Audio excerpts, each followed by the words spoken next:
사도신경으로 우리의 신앙을 하나님께 고백하겠습니다.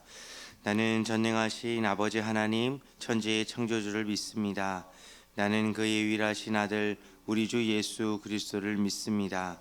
그는 성령으로 잉태되어 동정녀 마리아에게서 나시고 본디오 빌라도에게 고난을 받아 십자가에 못 박혀 죽으시고 장사된 지 사흘 만에 죽은 자 가운데서 다시 살아나셨으며 하늘에 오르시어 전능하신 아버지 하나님 우편에 앉아 계시다가 거기로부터 살아있는 자와 죽은 자를 심판하러 오십니다.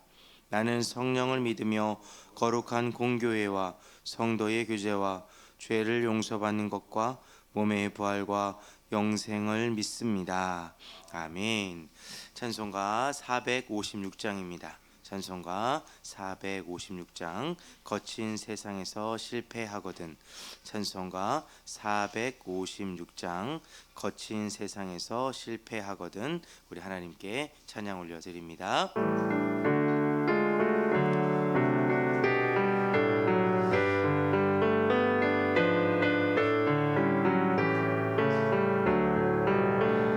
거친 세상에서 실패하거든 그 손 못 자국 맞춰라. 고된 일 하다가 힘을 얻으리 그 손 못 자국 만져라. 그 손 못 자국 만져라. 그 손 못 자국 만져라. 주가 널 지키며 인도하시리 그 손 못 자국 만져라. 내가 어둠 속을 걸어갈 때에 그 손 못 자국 맞춰라.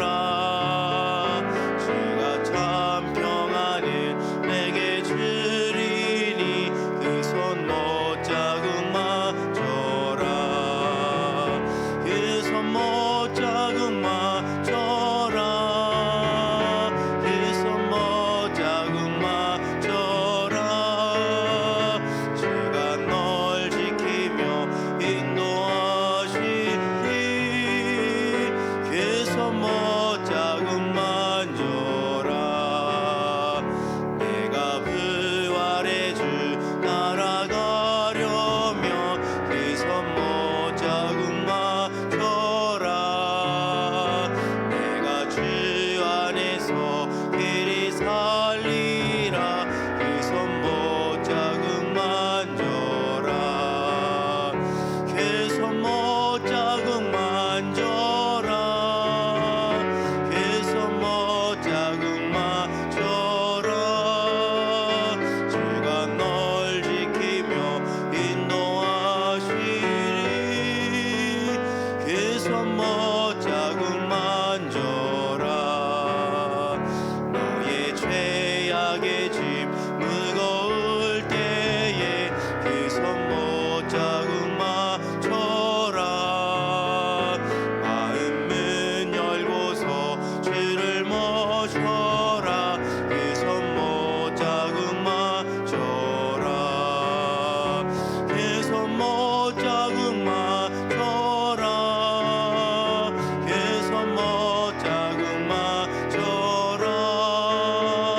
주가 널 지키며 인도하시리 그 손 못 자국 맞춰라. 아멘. 오늘 우리에게 주시는 하나님의 말씀은 요한복음 7장 14절에서 24절까지 말씀입니다.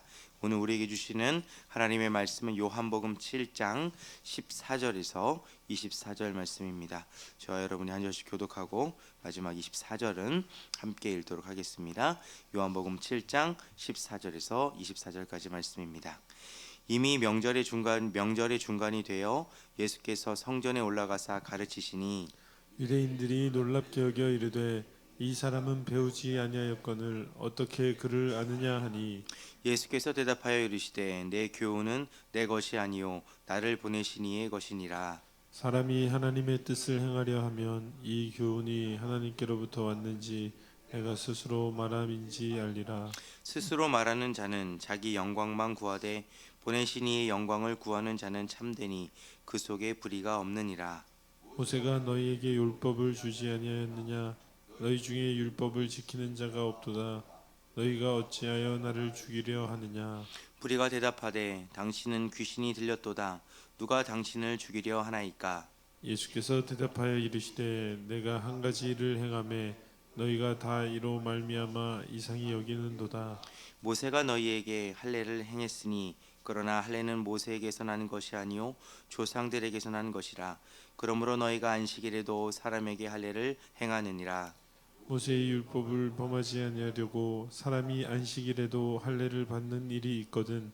내가 안식일에 사람의 전신을 건전하게 한 것으로 너희가 내게 노여워하느냐? 함께 읽겠습니다. 외모로 판단하지 말고 공의롭게 판단하라 하시니라. 아멘. 기도하겠습니다. 좋으신 아버지 하나님, 은혜를 감사합니다. 지난 간밤에도 저희들을 주의 품 안에서 편히 쉬게 해주시고 또 이 새벽에도 저희들을 주 앞에 불러주심을 감사합니다. 물을 떠난 고기가 살 수 없음과 같이 저희가 주의 은혜가 없이는 한순간도 살 수 없음을 고백합니다. 이 새벽에도 말씀과 기도 가운데 저희들을 만나 주시며 주의 성령으로 충만케 하여 주옵소서. 기도의 영을 부어 주시고 마땅히 간구할 것들로 기도할 수 있게 하여 주옵소서. 이 새벽에도 주님께 감사의 예물과 또 1000번째 예물을 드립니다. 믿음으로 또 순종으로 감사로 드리는 예물을 주님께서 기뻐 받아 주시고 약속하신 하늘의 복과 땅의 복으로 충만하게 채워 주옵소서. 주의 은혜로 종의 가정들을 형통케 해주시며 그 자녀들을 축복하여 주옵소서. 예수님의 이름으로 축복하며 기도하옵나이다. 아멘. 할렐루야. 이 새벽에도 주의 은혜와 축복이 함께 하시기를 축원합니다. 장례 광고 또 하나 드리겠습니다. 저희 교회 정채영 권사님의 남편이신 이태호 집사님이 이제 어제 소천하셨습니다. 그래서 장례식이 대전 보훈병원 장례식장에서 있고요. 입관 예배가 오늘 오전 10시에 있습니다. 그래서 교회에서는 8시 30분에 출발합니다. 요즘 그 화장 때문에 문제가 되잖아요. 그래서 이태호 집사님도 화장 날짜가 주일날 잡혔어요. 그래서 가족들은 그냥 주일날 발인하고 학원을 하겠다고 그렇게 하셔서 저희들이 이제 그 발인 예배와 학원 예배는 저희들이 해주지 못합니다. 그래서 그거는 가족들끼리 그렇게 하기로 그렇게 했습니다. 그래서 발인은 주일날 오전 6시 30분입니다.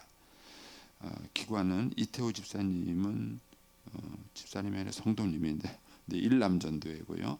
정채영 권사님은 7여전도회입니다. 구역은 2교구 25구역입니다.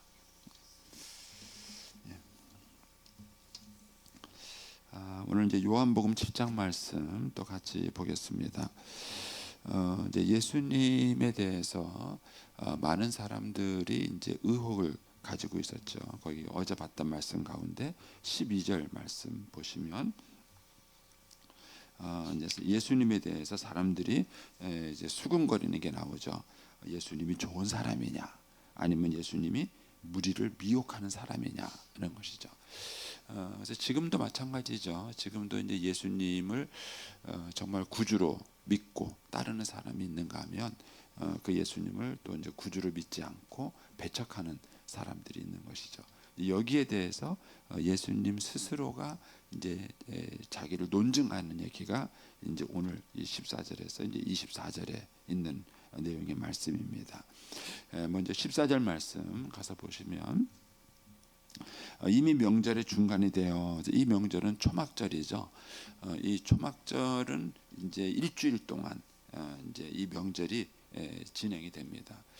저희가 이제 지난번 갔던 성지순례 팀이 이 초막절에 저희가 갔는데 뭐 그 사람들은 어마어마한 잔치더라고요. 막 사람이 바글바글하고 그 기간이 그 사람들한테는 굉장한 우리나라 그 뭐랄까 설 명절이나 추석 명절과 같이 막 사람들이 모여서 어마어마한 장치가 됩니다.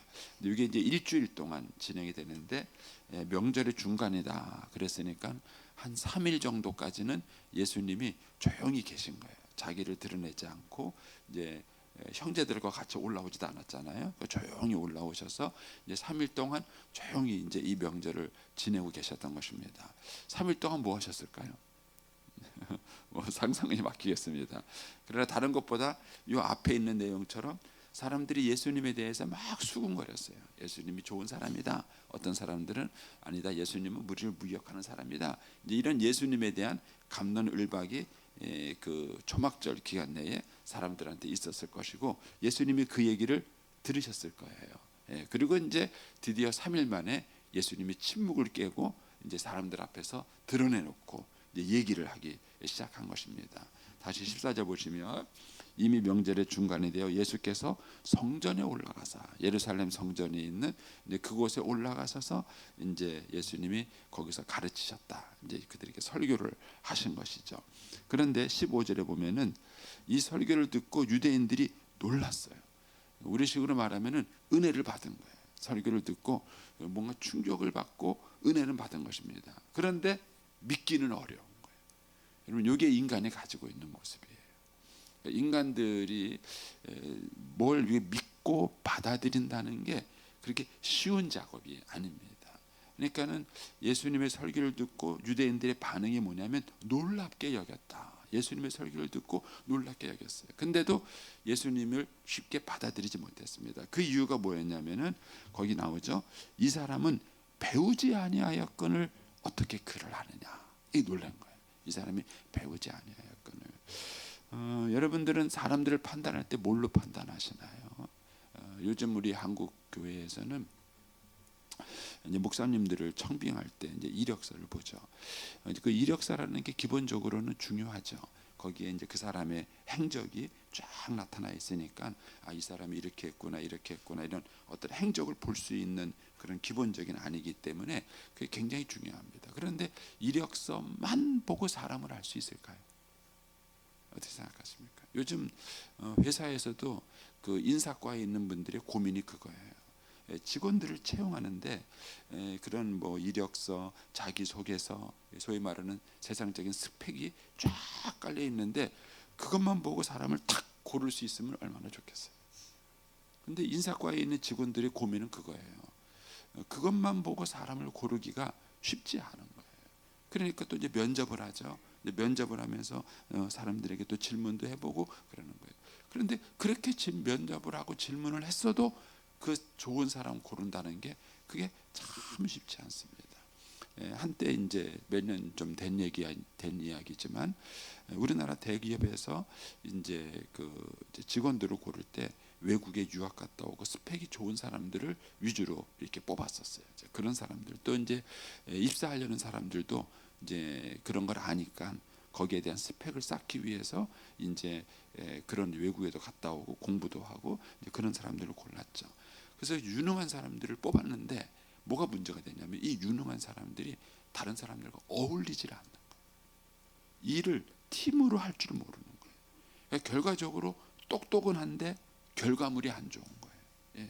그래서 이제 어느 해인가 대기업에서 유학생들을 배제시켰어요. 왜냐하면 공부 잘하는 사람들을 뽑아놓으니까 자기 똑똑한 것만 알고 남들과 어울릴 줄 모르는 거예요. 그래서 오히려 국내 출신의 이제 그 실력자들 가운데 팀워크를 잘할 수 있는 사람들을 뽑았던 적이 있습니다. 그러니까 이것이 이제 회사에서 직원을 뽑는 사람들의 어려움이죠. 자, 그렇다면 여러분들은 개인적으로 어떤 사람을 신뢰할 때 뭘 가지고 신뢰하시겠어요? 뭘 가지고 그 사람이 정말 믿을 만한 사람이다, 그렇지 못한 사람이다, 이것을 뭘 가지고 여러분들이 신뢰할 수 있겠는가 하는 것이죠. 그런데 이제 이 당시에 유대인들은 예수님을 뭘로 평가하느냐면은 학력으로 평가한 거예요. 저 배우지도 않은 나사렛 촌동네에 저 촌놈이 어떻게 저런 설교를 하지? 하면서 예수님의 설교를 듣고 소위 말하는 충격은 받은 거예요. 은혜는 받았는데 근데 그 은혜 받고도 그걸 못 받아들이는 거예요. 왜냐하면 예수님에 대한 외모에 이 사람들은 집착을 한 거예요. 학력에 대한 집착, 이런 거에 대한 집착을 하고 어떻게 저런 촌놈이 배우지도 않은 사람이 저런 얘기를 하느냐 하면서 그걸 받아들이지 못한 것이죠. 근데 거기에 대해서 16절에 예수님이 대답하십니다. 이 예수님의 대답이 이제 우리로 하여금 참과 거짓을 변별하는 분별력을 가르쳐 주시는 것이죠. 첫 번째는 뭐냐면은 예수께서 대답하시되 내 교훈은 내 것이 아니요 나를 보내신 이의 것이다, 이거예요. 여러분, 내 것이라는 얘기는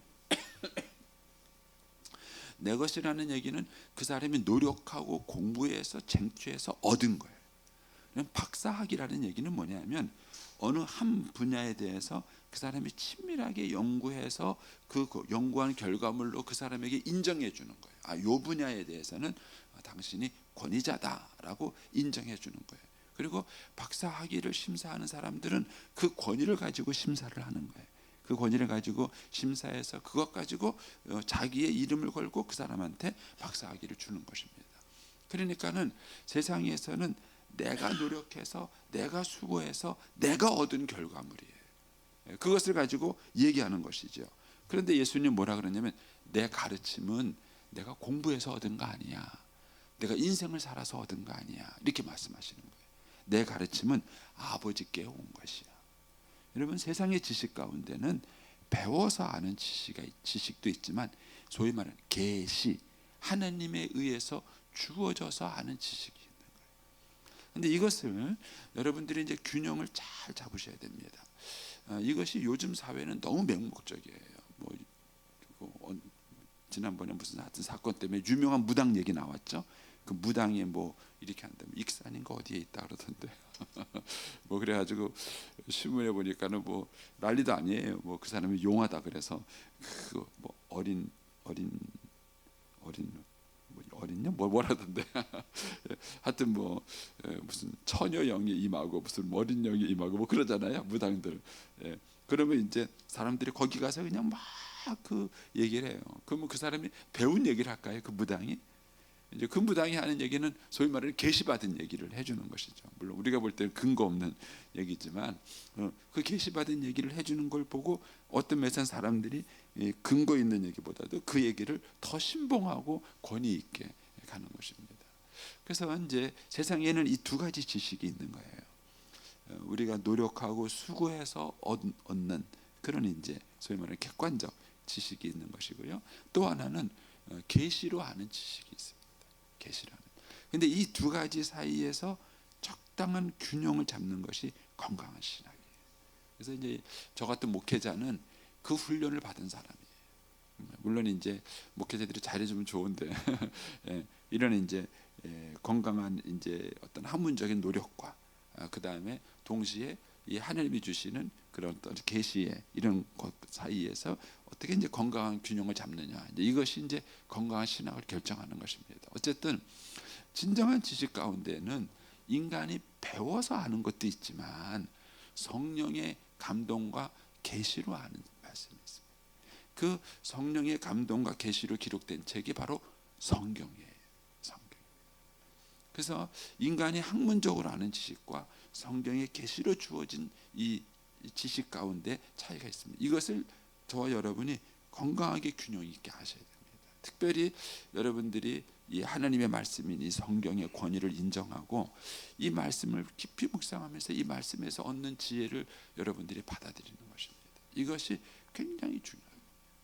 저는 그래서 세상의 학문적인 권위의 지식이 말고 또 다른 권위의 지식이 저는 성경의 권위의 지식이라고 저는 생각을 해요. 그래서 여러분들이 이 성경이 주는 그 하나님 말씀에 대한 지식과 그 의미, 이런 것들을 여러분들이 깊이 묵상하시고 그 속에서 여러분들이 하나님의 지혜와 이런 것들을 배우는 것들이 아주 필요한 것입니다. 예수님이 이제 첫 번째 지적하신 것은 그거예요. 내 교훈은 내 것이 아니다. 내가 아버지께로 소위 말해 계시받아서 너희들에게 전하는 말씀이다 라는 이 얘기를 하는 것입니다. 두 번째 변별력은 뭐냐면은 17절이에요.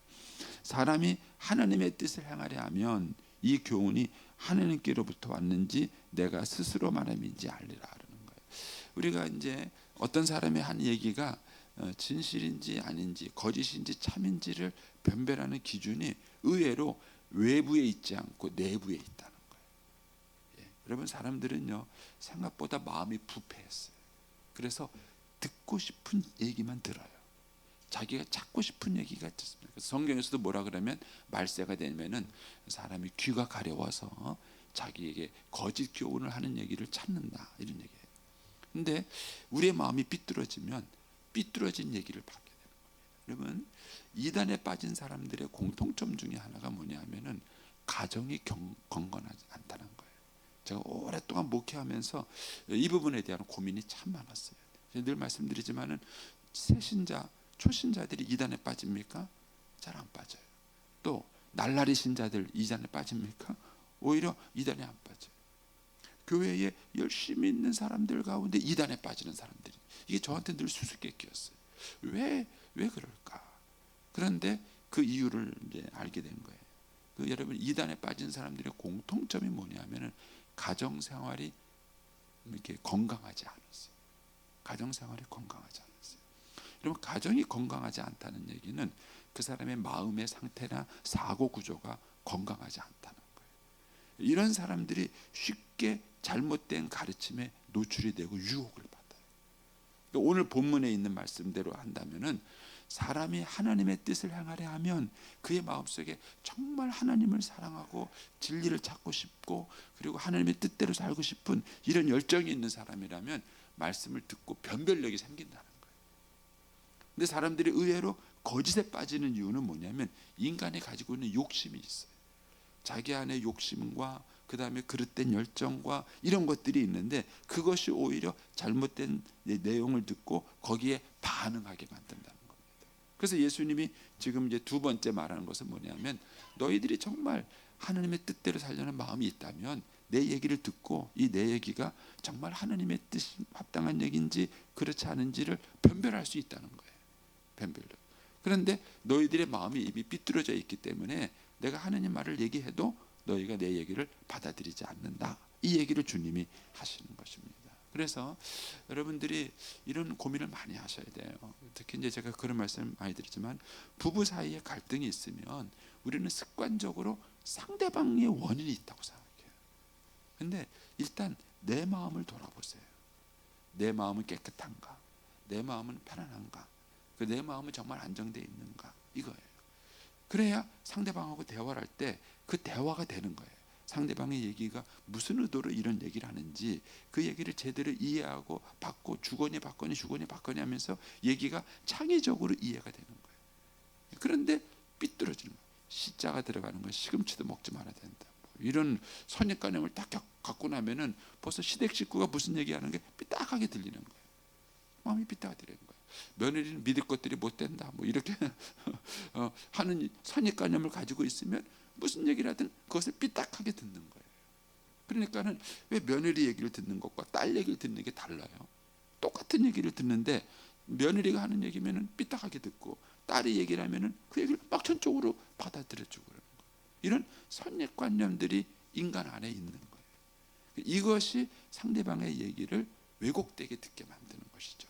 그래서 예수님이 지금 사람의 뜻을 행하려 하면 이 교훈이 하느님께로 닿는지 내가 스스로 말하는지 알리라는 얘기는 네 마음의 상태를 먼저 점검해 보라는 거예요.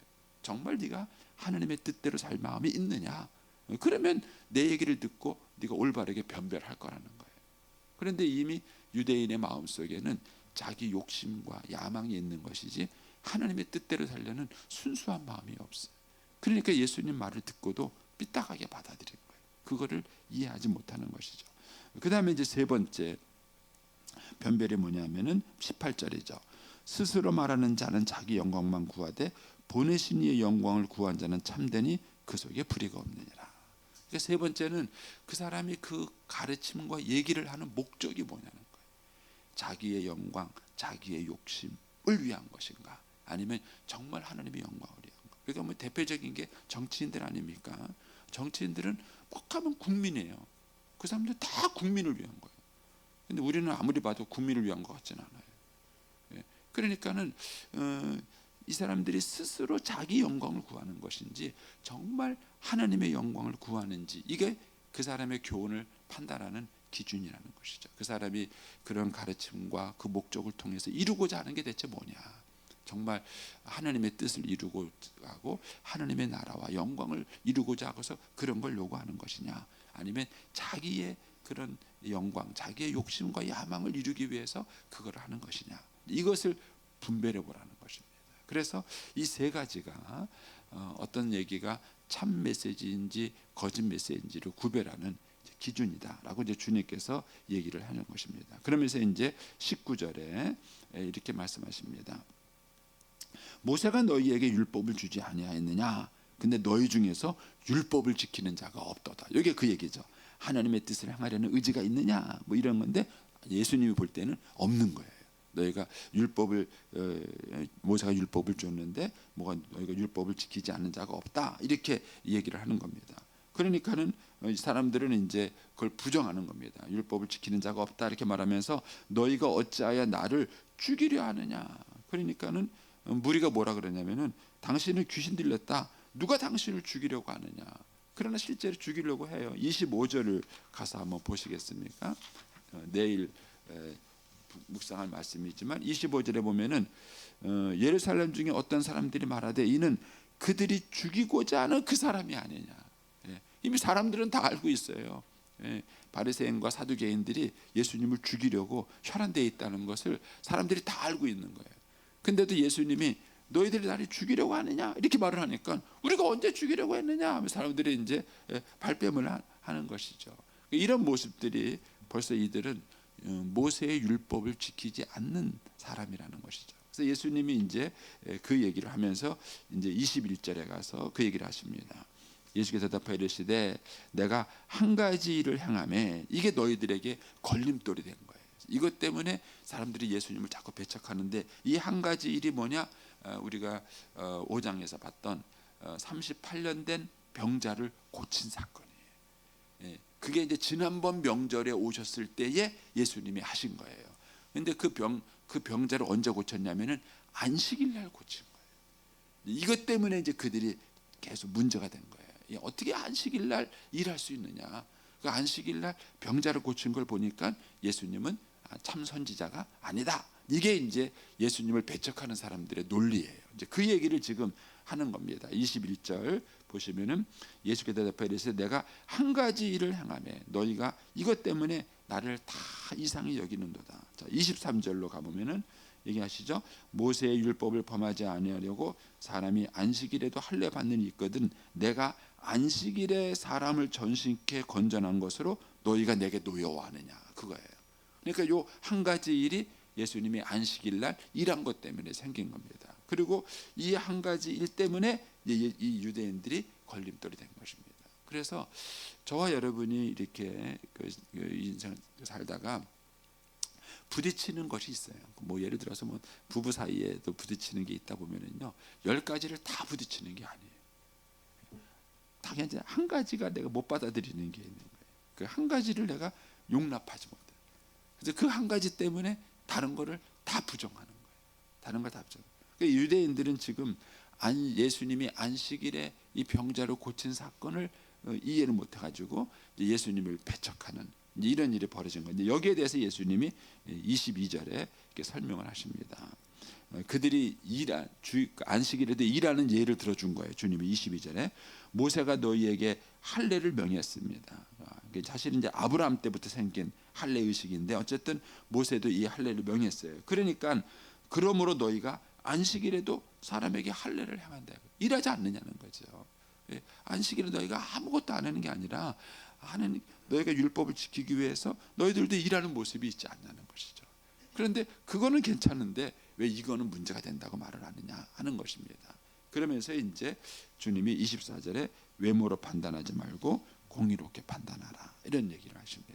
그래서 저와 여러분이 삶을 살아가면서 건강한 변별력을 갖는다는 것이 인생을 건강하게 만드는 것입니다. 많은 경우 사람들이 변별력 자체가 병들었기 때문에 삶이 병들어지게 되는 것입니다. 그래서 저와 여러분이 늘 말씀을 묵상하고 그 말씀 가운데 살아가는 이 훈련을 늘 하셔서 어떤 상황이나 일이 왔을 때 건강한 판단과 변별력이 필요합니다. 그래서 그거를 잘해줬을 때 갈등을 줄일 수 있고, 그 다음에 우리가 참된 선택을 할 수 있고, 특별히 거짓 메시지에 속지 않을 수 있는 것입니다. 저 여러분이 오늘 하루도 살아갈 때 주님이 주신 지혜로 옳은 건강한 변별력을 가지고 살아갈 수 있게 되기를 축복합니다. 기도하겠습니다. 오늘 24일차입니다.